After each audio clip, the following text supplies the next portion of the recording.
Suatu ketika, ada 3 orang sahabat yang bernama Roy, Ardhito, dan Elle. Roy merupakan orang yang sangat memperhatikan gaya hidupnya. Ia memiliki gaya hidup yang hedon. Roy sangat sering meminta orang tuanya membelikan barang-barang yang ia inginkan. Ardhito merupakan seseorang yang cukup konsumtif, namun tidak seperti Roy. Ardhito masih bisa menahan dirinya untuk membeli barang-barang yang ia inginkan, namun tidak terlalu penting dan tidak berguna. Namun, terkadang jika Ardhito sudah sangat menyukai barang tersebut, ia tetap akan membelinya. Sedangkan Elle merupakan orang yang memiliki gaya hidup yang simpel dan ia sangat rajin menabung. Elle selalu berpikir sebelum ia akan mengeluarkan uangnya untuk membeli sesuatu. Elle tidak akan membeli sebuah barang jika barang tersebut dianggapnya tidak berguna, sekalipun ia sangat menyukai barang itu.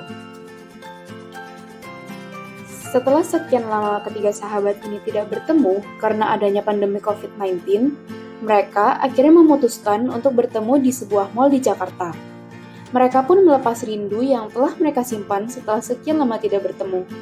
Banyak hal yang diceritakan oleh setiap dari mereka.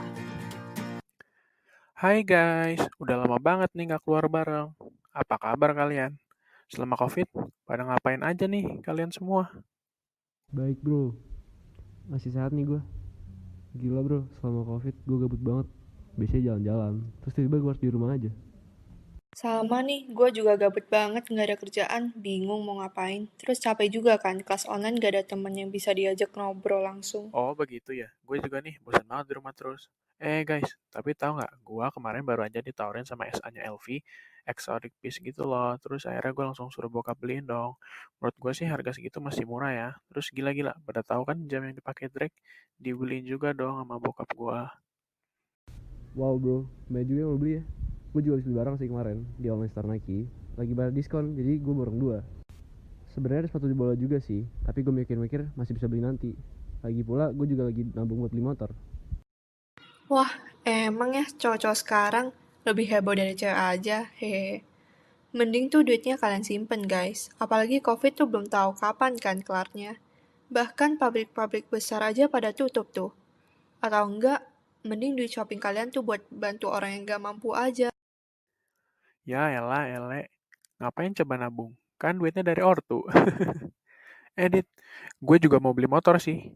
Gue baru aja minta bokap gue beliin motor. Gak usah yang terlalu mahal lah, Ninja aja.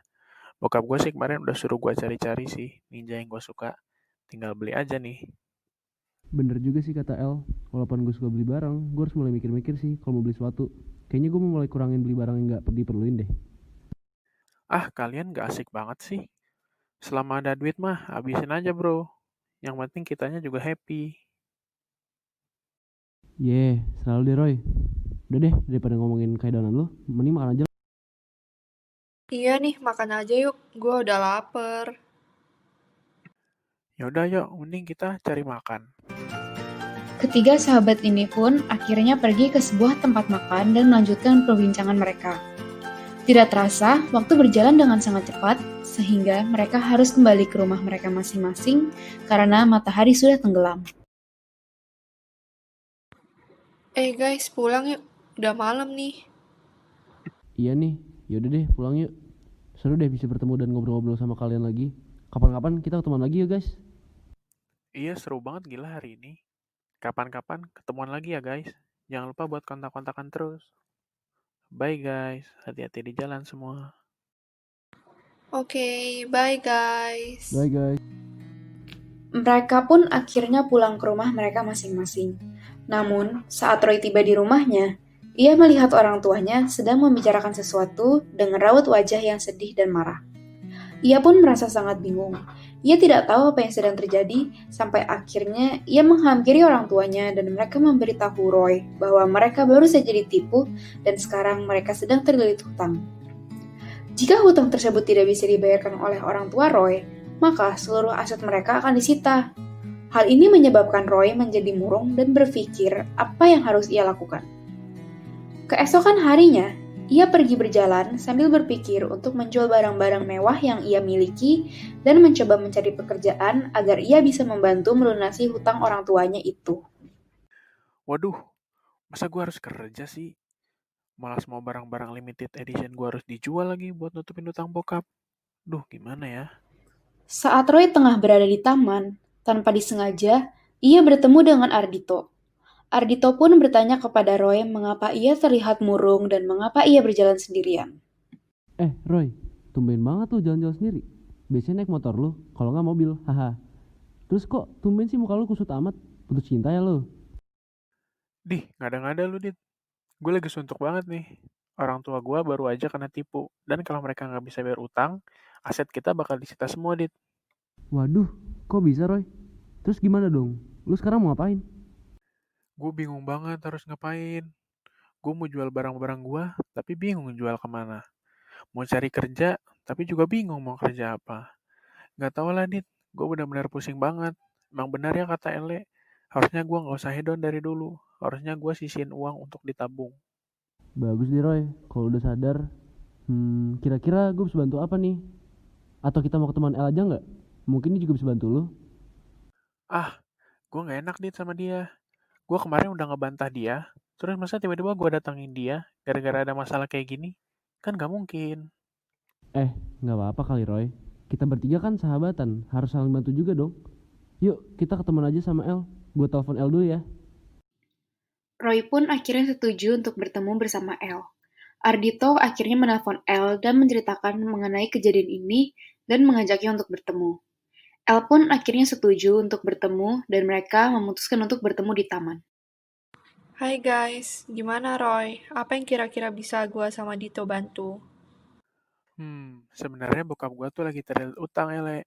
Dan kalau nggak bisa bayar, aset keluarga gue semua bakal disita. Gue juga udah coba buat cari kerjaan sih, biar at least bisa bantu bokap dikit. Iya Roy, tadi Dito udah ceritain semua ke gua. Jadi kira-kira kita bisa bantu apa nih? Iya, kita bisa bantu apa nih Roy? Gue juga bingung sih, guys. Gue nggak enak banget sama kalian. Jadi ngerepotin gini. Santai aja kali Roy. Kita kan udah sahabatan dari lama. Gak usah sungkan lah sama kita. Gini aja Roy, gue bisa bantu lu pakai sedikit uang tabungan gua.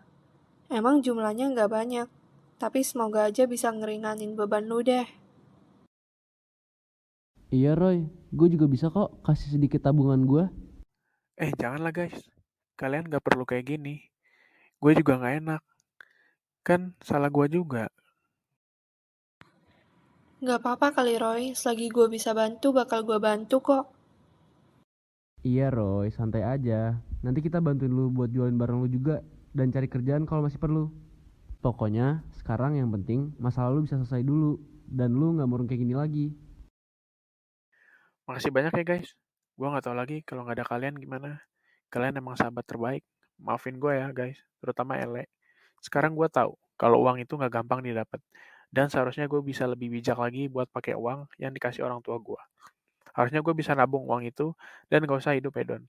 Harusnya gue bisa hidup sederhana aja. Jadi kalau ada masalah gini, gue gak terlalu pusing. Iya Roy, pokoknya kita bakal selalu ada buat lu dan bantu lu selesaiin masalah ini. Iya Roy, yang penting lu udah sadar. Karena tahu nggak sih kalau gaya hidup yang mewah itu bisa menjerumuskan seseorang buat melakukan tindakan korupsi. Tapi untung lu udah sadar dan mau ganti gaya hidup lu. Jadi lu bisa mencegah untuk melakukan tindak korupsi dengan hidup sederhana. Iya, Ele. Gue juga baru tahu kalau gaya hidup mewah itu bisa menjerumuskan gue buat melakukan tindakan korupsi. Makasih ya, El. Udah ingetin gue. Mulai dari sekarang, gue akan belajar dari kesalahan gue dan merubah gaya hidup gue menjadi sederhana. Karena korupsi itu nggak baik. Sekali lagi, makasih ya, Ele dan Ardito udah bantuin gue. Kalian emang yang terbaik. El dan Ardito akhirnya sepakat untuk membantu sahabat mereka yang tengah menghadapi suatu masalah. Roy pun akhirnya menyadari bahwa ia seharusnya tidak hidup secara hedon dan tidak menghambur-hamburkan uang yang ia miliki dan hidup secara sederhana saja serta menabung. Maka dari itu teman-teman semua, jangan menjadi seperti Roy. Karena gaya hidup yang mewah bisa menjerumuskan kalian untuk melakukan tindakan korupsi. Yuk kita mulai hidup sederhana dan melawan korupsi.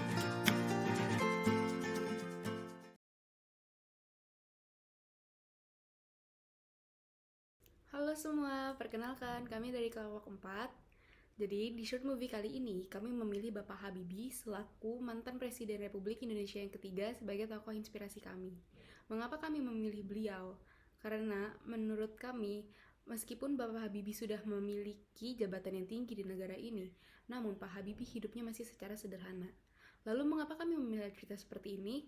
Karena menurut kami, anak zaman sekarang ini banyak sekali yang konsumtif, banyak sekali yang hidupnya hedon, maunya belinya yang mewah-mewah. Maka dari itu, kami membuat cerita ini agar mengingatkan kalian semua jika gaya hidup yang mewah bisa menjerumuskan kalian ke dalam masalah, bahkan bisa menjerumuskan kalian untuk melakukan tindakan korupsi. Apa gunanya foya-foya, tapi untuk hanya dunia maya. Yang terbaik untuk kita bukanlah harta atau tahta, melainkan kesenangan kita bersama. Karena kekayaan adalah bukan berapa banyak yang kita keluarkan, tetapi berapa banyak uang yang kita simpan untuk berapa banyak generasi yang kita selamatkan. Next. Kemudian, apa yang akan menjadi keprihatinan dan dilakukan tokoh tersebut kalau beliau hidup di zaman sekarang? Habibie pasti sangat prihatin terhadap anak muda yang bergaya hidup boros dan menghambur-hamburkan uangnya. Padahal uang tersebut masih dari orang tua. Seharusnya anak-anak muda tersebut menyisihkan uang jajannya. Yang akan dilakukan Habibie yaitu mendidik anak dan merubah pola pikir untuk bergaya hidup sederhana dan tidak konsumtif. Next. Nah, apa yang bisa kita lakukan untuk meneladani semangat beliau adalah dengan tidak menghambur-hamburkan uang atau tidak boros, dan hanya membeli hal yang perlu dan bukan hal yang tidak perlu seperti membeli barang yang hanya sekedar mengikuti tren atau ingin dilihat oleh orang banyak. Terutama dengan kondisi COVID saat ini, di mana banyak sekali orang kehilangan pekerjaan, maka seharusnya kita menabung karena kita tidak akan bisa tahu bagaimana kondisi ekonomi negara ke depannya. Sekian tugas kami. Terima kasih.